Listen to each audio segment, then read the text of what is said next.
So Peter Obi goes John Hopkins University and he complained about the poverty situation in Nigeria, how Nigeria now has more poor people than China and Vietnam and the rest countries. Now, Sanwo-olu picked offense in what Peter Obi has said, and according to Sanwo-olu, Peter Obi is demarketing Nigeria instead of him to market Nigeria in international space. So Sanwo-olu wrote out a reply to Peter Obi. He asked a lot of questions. He said, why did they demarket Nigeria instead of fixing Nigeria? Why you, when you were governor, what did you do? How many schools did you build? How many hospitals did you build? You are comparing yourself to Tinubu. Sanwo-olu blast them well. But you see, I would like to take us through it later, and then we'll come back and we'll treat the point that Sanwo-olu raised, if he was right or he was wrong. Sanwo-olu accuses Peter Obi of lacking the moral right to criticize Nigeria's poverty situation, citing his poor record in Anambra. In a rare intervention, the governor of Lagos State, Babajide Sanwo-olu, on Sunday took on the presidential candidate of Labour Party in the 2023 general election, Peter Obi, claiming the former Anambra State governor lacks the moral right to talk about poverty in Nigeria. In a statement he personally signed, titled, Factually Addressing Mr. Peter Obi's Criticism of Nigeria at Johns Hopkins University, Sanwo-olu accused Obi of contributing to the current poverty in the country and alleged that under him as governor in Anambra State, the menace grew astronomically. During his remarks at Johns Hopkins University, Obi had drawn a comparison between Nigeria, China, and Vietnam in the area of poverty, stressing that Nigeria, with about 50 million poor people, had the least number of people in poverty in 1990 than any of the three countries. Obi argued the question then is, what exactly did this country do to be able to achieve the desired growth and development? That is where political leadership comes in. These comparable nations, and indeed other progressive nations, unlike Nigeria, have competent leadership with character, capacity, and compassion, committed to prioritizing investment in critical areas of developmental measures, education, health, and pulling people out of poverty. But Sanwo-olu said Obi not only demarketed Nigeria by openly denigrating the country abroad, but also made statements that he had no moral standing to make. On Thursday, April 24, 2025, former Governor Peter Obi, the Labour Party presidential candidate for the 2023 election, was at Johns Hopkins University in Baltimore, Maryland, where he made several disparaging comments about Nigeria. He made unflattering remarks not just about the incumbent Nigerian government, but also about Nigeria. I also find Mr. Obi's pattern of behavior disturbing. When prominent Nigerians go overseas, they ought to project Nigeria positively. They do not have to do that for the government, but we all owe a duty to market Nigeria on the global stage rather than demarket her.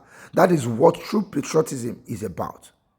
Sanwo-olu stated that because Obi focused on poverty and said the current administration's policies were making Nigerians poorer, he will concentrate on that. He stressed that any leader could fight poverty generationally by promoting education, improving healthcare, providing credit, and granting access to land.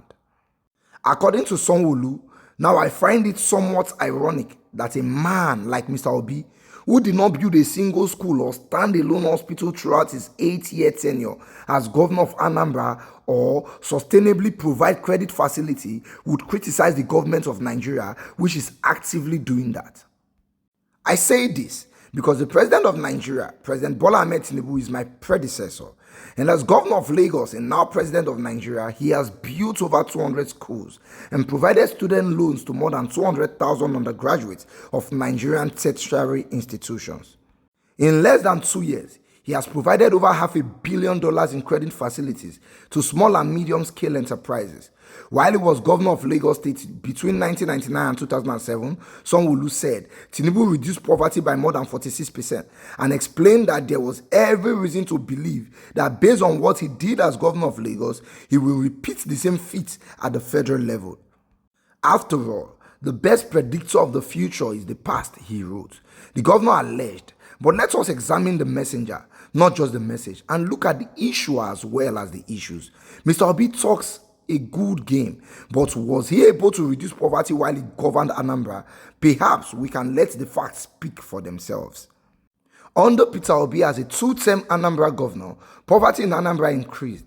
It did not reduce before Peter Obi became Anambra governor on Thursday, June 14, 2007. The poverty rate in Anambra was 41.4%. But after only 2 years in office, the poverty rate in Anambra jumped to 53.7%.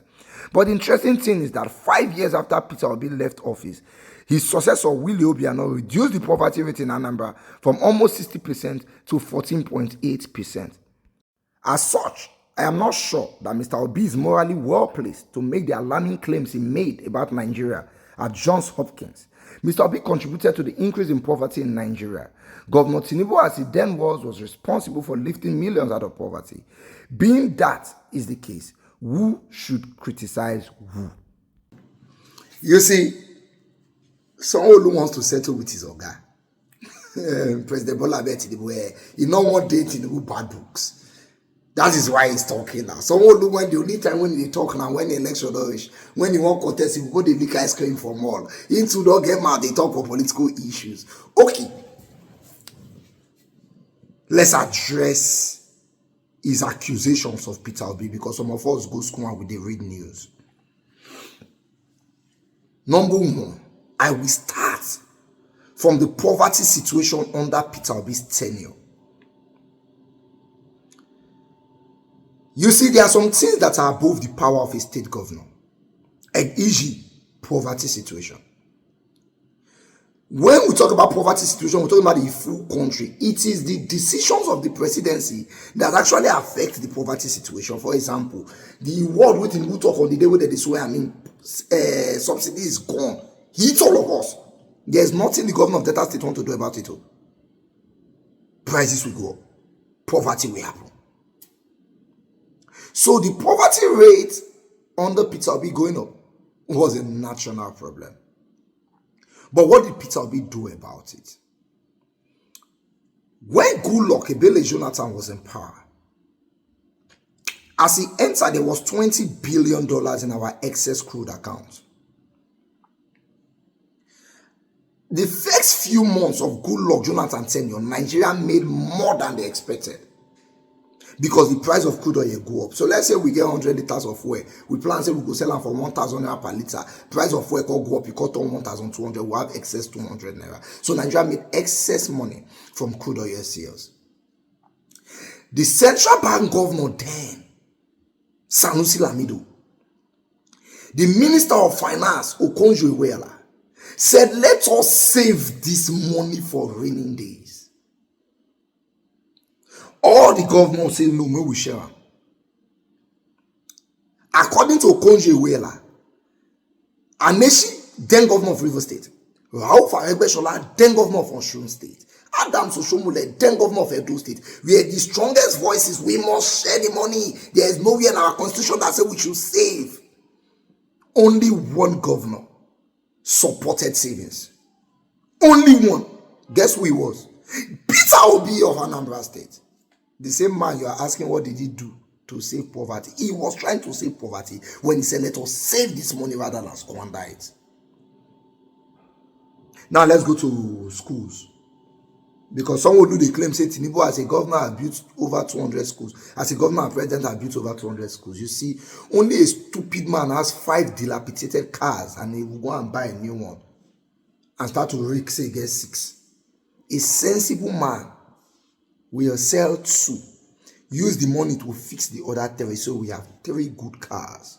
But when you buy the 6th one, you would have 5 useless cars and 1 good car that will soon become useless. Ungwanu, tell me why we are building more schools in Nigeria when the ones we have are not working. When Peter Obi became the governor of Anambra State was doing very badly in WAEC. They were almost last. By the time he was leaving, they were number 1. The records are there so you can research.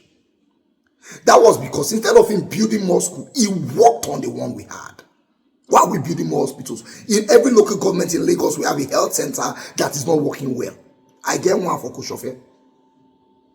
The last time I go there, I be like mortuary for my eye. I'm not going to my picking go there again. Why are we building new hospitals? Let the ones that we have work properly.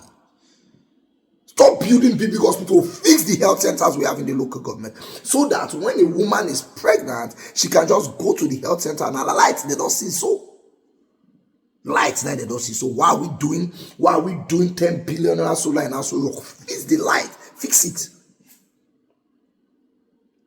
Stop building more universities. We don't need them. Let the ones we have even be standard enough. They are graduating people that are not employable every day, and they are building more schools. Is that not lack of lakai? So, Governor Sanwo-olu, if you want to settle with your guy, go and settle with your guy. Stop looking for who you will use to count scores. This your whole talk, no add up. Peter Obi had always said we should save and we should invest. When he was governor of Anambra State, he left without owing salaries and he left money in the account. Since I grow as an adult called the lane, only 2 governors I know have done that in Nigeria. Former governor of Katsina State, Umar Musa Yar'Adua, and Peter Obi. The rest they owe. Go and ask how much Delta State is owing. You are asking a man who cleared up backlogs and even left money for the next governor. That what did he do? How much your predecessor did for you? You see, sometimes we just say these things and we...